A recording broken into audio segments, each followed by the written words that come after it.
अस्सलाम वालेकुम, welcome to my channel. आज हम पढ़ेंगे पॉइजन apparatus ऑफ स्नेक। बिस्मिल्लाहिर्रहमानिर्रहीम। In all the buccal cavity of poison snake a poison apparatus is present. मतलब तमाम बकल कैविटी में पॉइजन स्नेक की जो तमाम पॉइजन स्नेक होते हैं, जहरीले स्नेक, उनमें पॉइजन apparatus पाया जाता है। It is not present in non poison snake. ये नॉन पॉइजन स्नेक में नहीं पाया जाता। जो गैर जहरीले स्नेक होते हैं उनमें ये एपरेटस नहीं पाया जाता।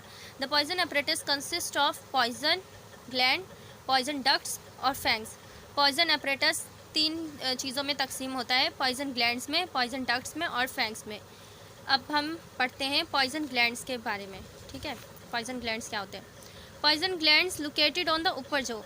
पॉइजन ग्लैंड्स ऊपर जो पर लोकेटेड होते हैं, ऊपर हमारे ऊपर जबड़े पर पाए जाते हैं, हमारे नहीं मतलब स्नेक के। It is sac like structures, ये थैले की तरह होते हैं। Poison glands are the modified labial और पैरोटिड ग्लैंड्स। मॉडिफाइड लेबियल और पैरोटिड ग्लैंड्स होते हैं। The shape and size vary in different genera. इनकी शेप और साइज़ मुख्तलिफ होती है हर जेनरा में। इसकी एग्जांपल है नाजा और वाइपर। नाजा और वाइपर में ये डिफरेंट तरीके से पाए जाते हैं, इनकी साइज़ और शेप डिफरेंट होती है नाजा और वाइपर में। अब हम जानते हैं पॉइजन डक्ट्स के बारे में। Poison ducts, narrow ducts that passes forward along the side of upper jaw. Poison ducts narrow होती हैं, पतली डक्ट्स होती हैं जो पास हो रही होती हैं forward along the side of upper jaw की तरफ, and moves up to the fangs, और फैंग्स की तरफ मूव करती हैं। और fangs are long sharped. Fangs लंबे होते हैं, शार्प्ड होते हैं, एंड पॉइंटेड होते हैं। It is modified maxillary teeth. ये मॉडिफाइड मैक्सिलरी टीथ होते हैं, मतलब मैक्सिलरी टीथ जो होते हैं वो मॉडिफाइड हो जाते हैं और फैंग्स बन जाते हैं। Located on the maxillary bones, जो मैक्सिलरी बोन होती है जहाँ पर दांत होते हैं वहाँ पर ये लोकेटेड होते हैं fangs regenerate when it lost और डैमेज्ड। जब ये टूट जाता है तो ये दोबारा से मतलब बड़ा हो जाता है, वहाँ पर रीजनरेट हो जाता है, पैदा हो जाता है दोबारा से। On the basis of structure and position of canals the fangs are classified into 3 types. इनकी स्ट्रक्चर और पोजीशन की बुनियाद पर फैंग्स 3 तरह के होते हैं। सेलेनोग्लाइफस, रोटेरोग्लाइफस और opisthoglyphous. Solenoglyphous, this type of fang is hollowed and has canal extending from base to the tip. Solenoglyphous जो होते हैं वो खाली होते हैं, होलो होते हैं, एंड हैज़ कैनाल, और इनके अंदर जो होती है, इन फैंग्स के अंदर कैनाल होती है जो एक्सटेंड कर रही होती है बेस से टिप की तरफ, नीचे से ऊपर तक एक्सटेंड हो रही होती है, बढ़ रही होती है। The canal is lined with enamel. Canal जो होती है उस पर एनामेल लगा होता है। It is large functional fang. ये बड़े होते हैं, बड़े फंक्शनल फैंग होते हैं, काम करने वाले सबसे बड़े फैंग यही होते हैं सोलेनोग्लाइफस। और ये मूवेबल होते हैं, हरकत करते हैं। इनके एग्जांपल होती है वाइपर और रेटल स्नेक। रोटेरोग्लाइफस, ये फैंग्स छोटे होते हैं और ये मूव नहीं कर सकते और सिचुएटेड होते हैं मैक्सिलरी बोन के सामने। ठीक है, इनके एग्जांपल होती है कोबरा और क्रेट।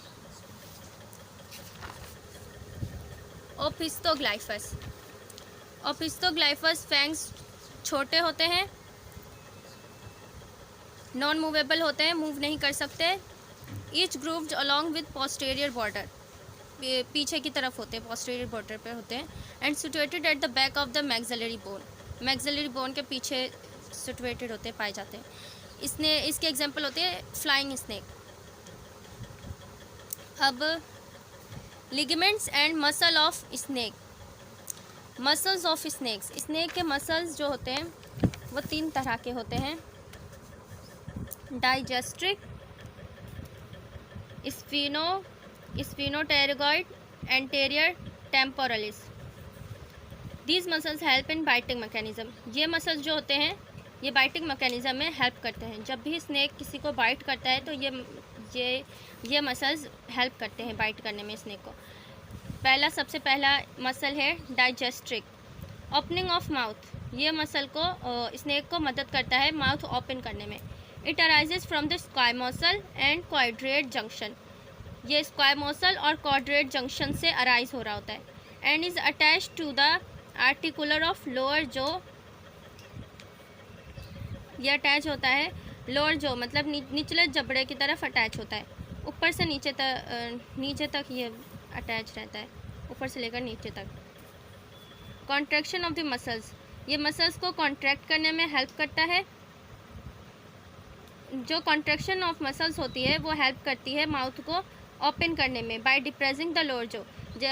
जैसे ही मसल्स कॉन्ट्रैक्ट होते हैं तो माउथ ओपन हो जाता है और जो लोअर जो होता है वो डिप्रेस्ड होता है, दबता है। Sphenopterygoid, rotation of maxilla, maxilla की rotation. It arises from the anterior margin of basal orbitosphenoid region. ये अराइज होता है एंटेरियर मार्जिन से। एंटेरियर मार्जिन का नाम होता है basal orbitosphenoid region. And insert to dorsal side of pterygoid, और इंसर्ट होता है नीचे की तरफ लगा होता है जिसको बोलते हैं pterygoid. It assist in pulling the pterygoid forward resulting in pushing the ectopterygoid which rotates maxilla and erects the fangs. ये असिस्ट करते हैं, ये मतलब ये टेरिगॉइड को पुल करता है सीधे की तरफ, जिसके नतीजे में एक्टोपटेरिगॉइड खींचता है, पुश होता है, विच रोटेट्स मैक्सिला, जो मैक्सिला को रोटेट करता है, घुमाता है और फैंग्स को सीधा कर देता है, इरेक्ट कर देता है। अब आखिरी है हमारा एंटेरियर टेम्पोरलिस। ये अराइज होता है ऊपर जॉ से और अटैच होता है निचले जबड़े की तरफ। ऊपर जबड़े की तरफ अटैच होता है और निचले जबड़े से अटैच होता है। It helps in closing the mouth, ये माउथ को क्लोज करने में हेल्प करता है।